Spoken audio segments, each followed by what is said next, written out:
আসসালামু আলাইকুম। ক্যাপিজন লক থেকে বলছি যে আজকে আসলাম। আজকে আসার কথা ছিল না, কিন্তু ওই আমার এই বাচ্চাটা, যে গলাকষা মাদি বাচ্চাটা, এই যে এর জন্য রাইস স্যালাইন আনলাম, কারণ ওকে এখন স্বাভাবিক খাবার খাচ্ছে না। ওর ট্রিটমেন্ট চলতেছে, মোটামুটি অনেকটা ঠিক হয়েছে। তো ওকে রাইস স্যালাইন খাওয়ার জন্য এই যে নট ঠিক আছে, কিন্তু রাইস স্যালাইনটা কিনে দিতে আসছিলাম। আর এইদিকে এই যে অবস্থা, ওই যে আমার একটা লাল গররা মাদি বাচ্চা, দেখেন খুব দুর্দান্ত কোয়ালিটি হয়েছে। লাল গিয়ার, চুইটাল ঝপ্পা মোজা, একদম ছোট বুট ঠোঁট, টাকি চোখের হয়েছে। আর এই যে ডিম পাড়ে আছে। এদের অবস্থা, হলুদ গররাদের কোনো খবর নাই।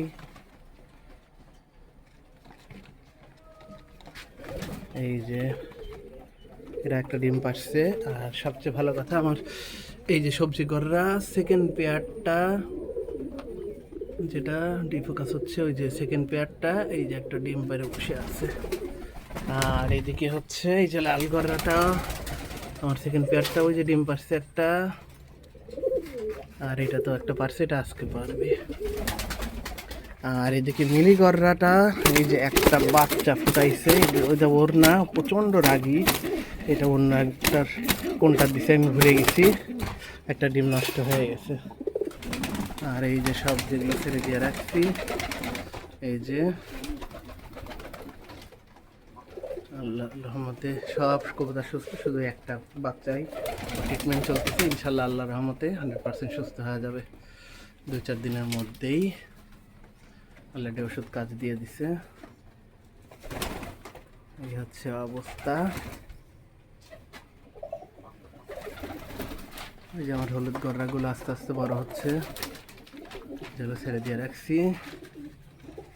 এই হচ্ছে অবস্থা। আজকে বেশি করবো না।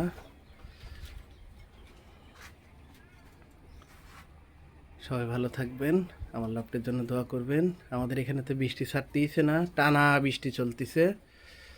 এর মধ্যে খুব চ্যালেঞ্জিং হয়ে গেছে কবুতর ঠিক রাখা। আপনারা জানেনই বৃষ্টির মধ্যে অনেক রকম সমস্যা হয়, শুধু সঠিক ট্রিটমেন্ট করে এদেরকে ঠিক রাখছি। আর ডিম বাচ্চা মল্টিংয়ের কারণে কম, ইনশাল্লাহ আশা করতেছি এই মাসের শেষে পুরা দমে ডিম বাচ্চা করবে, কারণ সবাই মল্টিং একদম কমপ্লিট করে ফেলছে। এই হচ্ছে অবস্থা। আজ সবাই ভালো থাকবেন, আল্লাহ হাফেজ। সবার কবুতর ভালো থাকুক।